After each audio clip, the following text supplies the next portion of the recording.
সনৎকুমার বন্দ্যোপাধ্যায়ের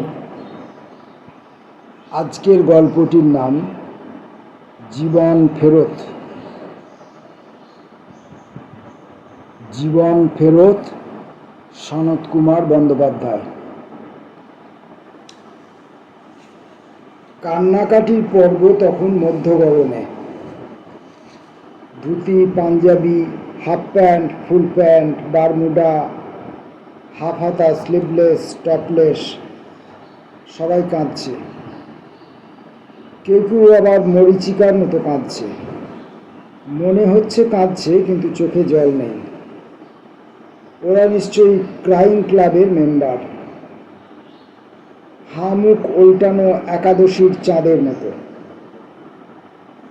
চোখ লাল, কান্নার প্রতিবিম্ব, কিন্তু জলের বেলা অশ্বনিম্ব।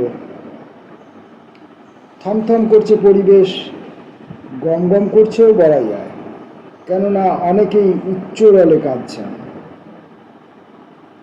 অনেকে আবার কথা বলতে বলতেই কাঁদছেন, টুকরো টুকরো কথা।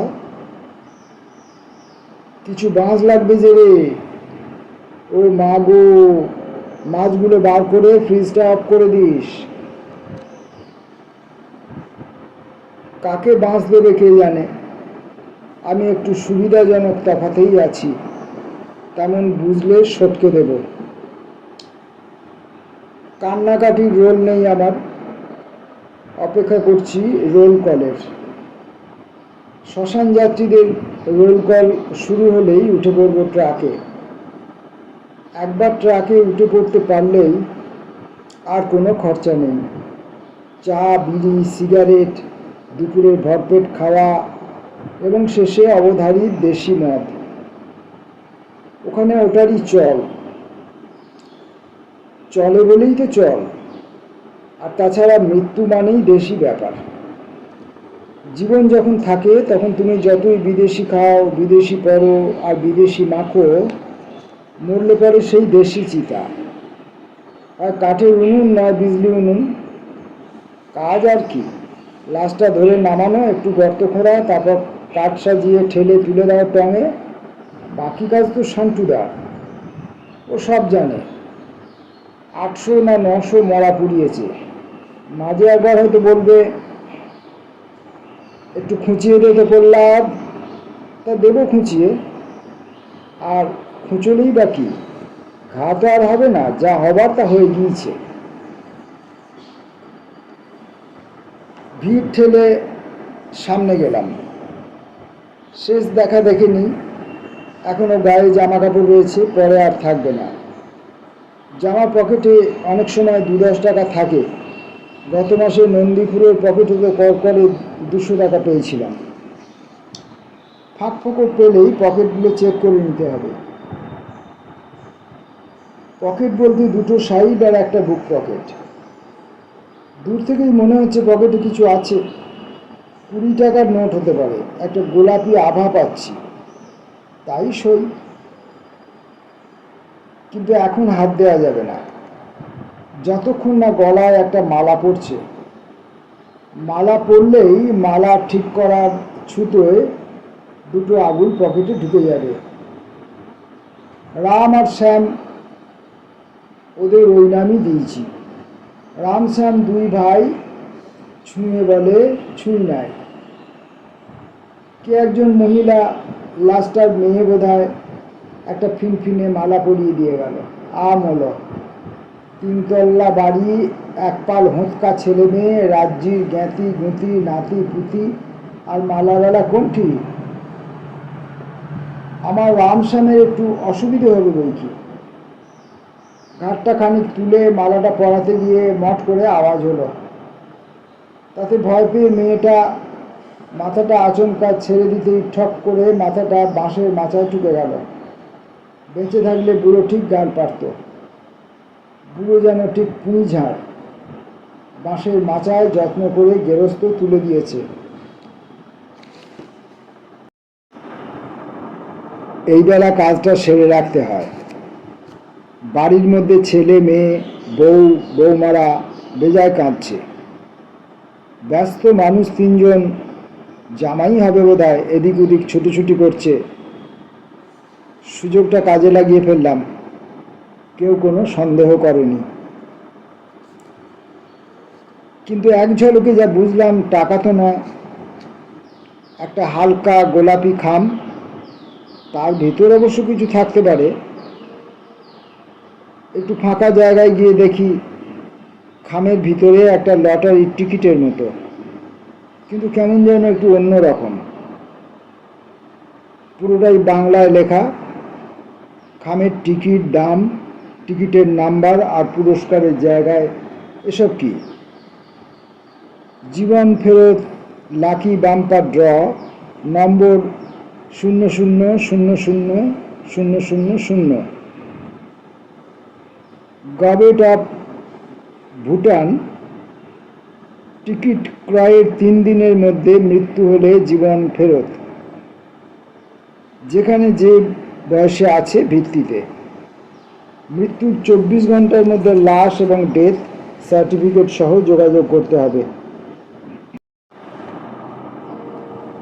যোগাযোগের ঠিকানা ওয়াই কাশ্যম, অমৃতলোক টাওয়ার, 21 তল, মণিহার নগর, 12,33,000।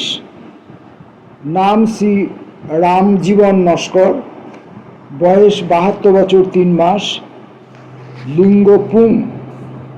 টিকিট মূল্য 21 টাকা, টিকিট হস্তান্তরযোগ্য নয়। সর্বনাশ! এই যে গুপ্তধন, 2-10 টাকা খুঁজতে গিয়ে একেবারে 7 রাজার ধন মানিক। খুব সাবধানে এগুতে হবে। প্রথমে যে চিন্তাটা মাথায় এলো তা হলো কত টাকা ক্লেম করব। আমার হাতে মুঠোয় এখন বুড়োর মরণ বাচন। ছেলেগুলোর তো শুনেছি পয়সার মা বাপ নেই।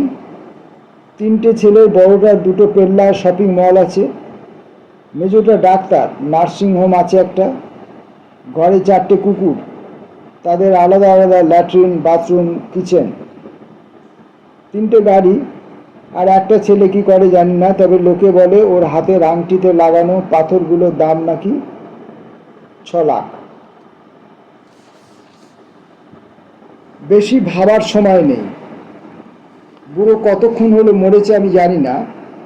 24 ঘন্টার মধ্যে আর কতক্ষণ বাকি আছে তাও বুঝতে পারছি না। আগে তো বড় ছেলেটাকে গিয়ে ব্যাপারটা জানাই, তারপর না হয় দরাদরি করা যাবে। কিন্তু সবার আগে যেটা করতে হবে তা হলো টিকিটটা জেরক্স করতে হবে। অরিজিনাল হাতছাড়া করা চলবে না। চটজলদি টিকিটটা 6 কপি জেরক্স করে শটান নস্কর ভিলায় ঢুকে পড়লুম। বাধা দেওয়ার কেউ নেই। হরিহর ছত্রের মেলা চলছে। এঘর ওঘর খুঁজে বড় ছেলে গুণময়ের হাতে 1 কপি ধরিয়ে দিলাম। গুণময় মাঝবয়সী, টাক মাথা মানুষ, মাথা যেন মুড়িয়েই রেখেছে, তৈরি ছেলে। অবাক হয়ে বলল, এটা কি বাবার ডেথ সার্টিফিকেট? যোগেন জেরক্স করে রেখেছে তো? বললাম, না, এটা ওনার বার্থ সার্টিফিকেট বলতে পারেন। হাতে বেশি সময় নেই, অরিজিনালটা আমার কাছে আছে। ফ্যামিলির সাথে আলোচনা করে যা করার তাড়াতাড়ি আমাকে জানান, কতটা কি করতে পারবেন। ওখানে সব ক্লিয়ার কাট লেখা আছে। আমি লাশের কাছে, মানে আপনার বাবার কাছে আছি। গুণময় নস্কর সব শুনে টুনে টিকিটটা ভালো করে দেখলে, তারপর আচমকা কেমন মারমুখো হয়ে উঠল। বুজরুক, ঠক, জোচ্চোর, শয়তান, আমাকে ব্ল্যাকমেলিং। অনন্ত, বিমলা, তন্ময়, কি হলো করে 3-4 জন এঘর ওঘর থেকে দৌড়ে এলো। আমি জানি এ সময় আমাকে একটু স্ট্যামিনা রাখতে হবে। আমি চুপচাপ পাশে দাঁড়িয়ে আছি। জেরক্সের দোকানে জেরক্স করতে গিয়েই খবর পেয়েছি যে জীবন ফেরত লটারির স্কিম নতুন চালু হয়েছে এবং এই এলাকায় 2-1টা লেগেওছে। জেরক্সওয়ালা দাও মেরেছে আমার কাছে। 1 কপি জেরক্স করতে 5 টাকা করে নিয়েছে। সরাসরি বলে দিয়েছে যেখানেই যান জীবন ফেরতের রেট 5 টাকা। এত বড় একটা সুখবর, লোকে ছেলেপুলে হলে মিষ্টি খেতে টাকা দেয় না, বলেছিলাম এ কি ছেলেপুলে নাকি? টিকিটে বয়স লেখা আছে দেখো 72 বছর 3 মাস। জেরক্সওয়ালা একমুখ এসে বলেছিল তেমন আপনাদের হিজড়ের খরচটা যে বেঁচে গেল। গুণময় এবার টিকিটটা ওদের একজনের হাতে ধরিয়ে দিয়ে বলল, দেখ মানুষের এত বড় দুঃসময়ে মস্করাটা দেখ, ওকে মাছ দিয়ে পেটা, বেটা তান্ত্রিক মরা জাগাবে। বুঝলাম ওইটি ভাই, তারপরেরটি জামাই, এবং আমার দিকে সন্দেহের চোখে তাকিয়ে থাকাটি লাশের মেয়ে। ভাই টিকিটটি পড়ে টড়ে দিল জামাইকে, জামাই পড়ে টড়ে দিল মেয়েকে। গুণময় বলল, এবার কি করবি বল? আমি চাইছি না আজ কোনো ঝুট ঝামেলা হোক, বরং পুলিশ ডেকে। তন্ময় দাদাকে চুপ করিয়ে দিয়ে বলল, শোন, ব্যাপারটা যে এরকম একটা স্কিমের কথা আমিও শুনেছি।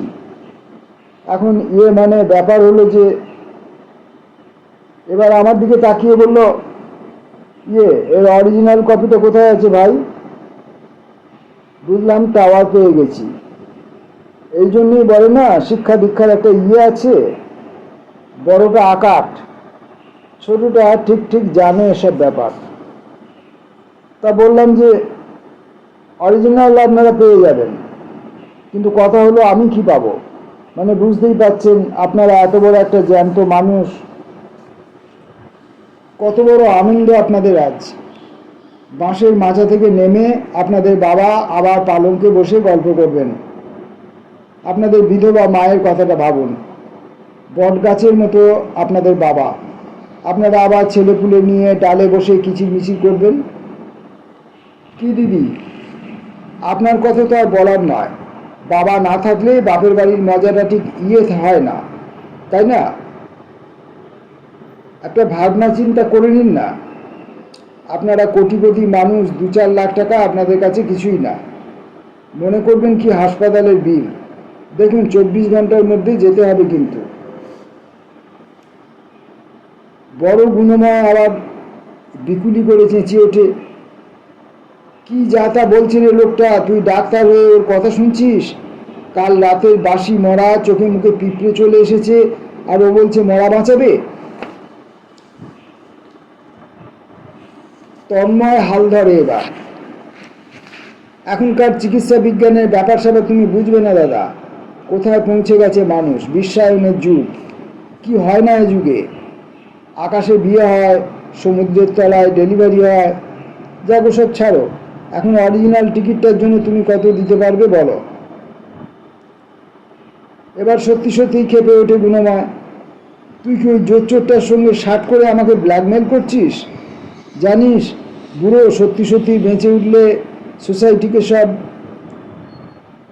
তন্ময় এবার দাদাকে টেনে নিয়ে অন্য ঘরে ঢুকলো। বোনটাও দেখি জামাইকে টেনে নিয়ে কোন দিকে চলে গেল। কেসটা কোন দিকে যাচ্ছে বুঝতে পারছি না। টিকিটটা না দিতে চাইলে আমার তো পুরোটাই লস। করকরে 30 টাকা গেছে জেরক্সে। সর্বনাশ, করি কি এখন? যদি সত্যি সত্যি ভাই বোন জামাই মিলে বাঁশ দিয়ে পেটায়। হঠাৎ দেখি 2 ভাই হাসি মুখে ফিরে এসেছে। আমার হাতে একটা কাগজের প্যাকেট ধরিয়ে দিল। 2 লাখ আছে, আপনাকে ধন্যবাদ অসংখ্য। টিকিটটা দিন তাহলে। First class. এই রইল টিকিট, আর এই নিন 4 কপি জেরক্স। ওদের অফিসে লাগতে পারে, তাড়াতাড়ি কাজ সারুন। আমি কাল এসে আপনাদের বাবার সাথে দেখা করে যাব। 2 ভাই ডুয়েটে বলল, নিশ্চয় নিশ্চয়। বেশ খুশি খুশি ভাব লাগছে। আমার এই বদ নেশাটার জন্য আজ একটা মানুষ প্রাণ ফিরে পাবে, নইলে বুক পকেটে জীবনটা নিয়েই সঙ্গে চলে যেত। আমার বাবা তো সেই ছোটবেলায় মরেছে, তখন তার এইসব স্কিম ফিম ছিল না, থাকলেই বা কিনছে কে?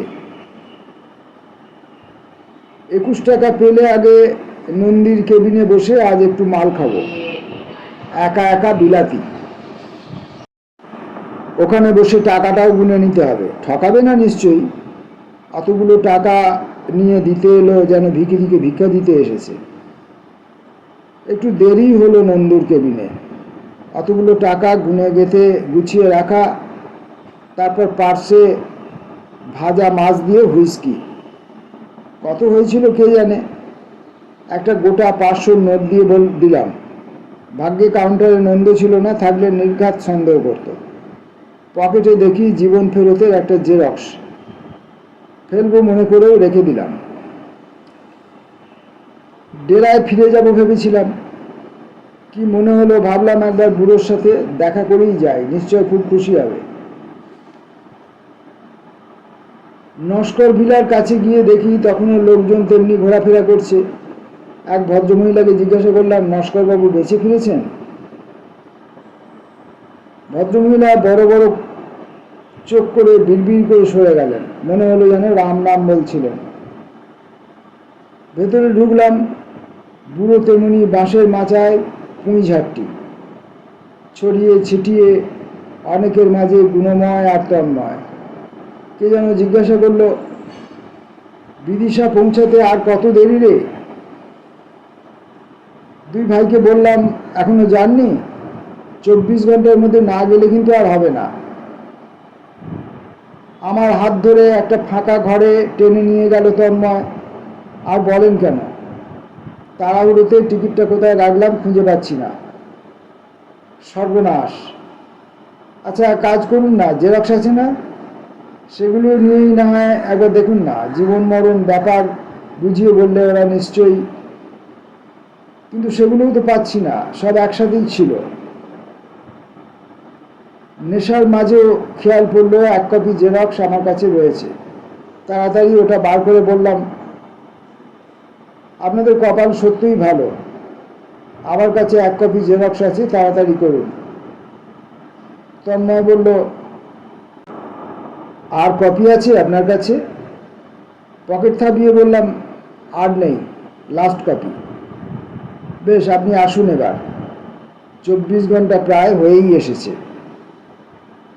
কথা বলতে বলতেই পকেট থেকে লাইটার বের করে আমার সামনেই জীবন ফেরতের শেষ জেরক্সটা পুড়িয়ে দিলে।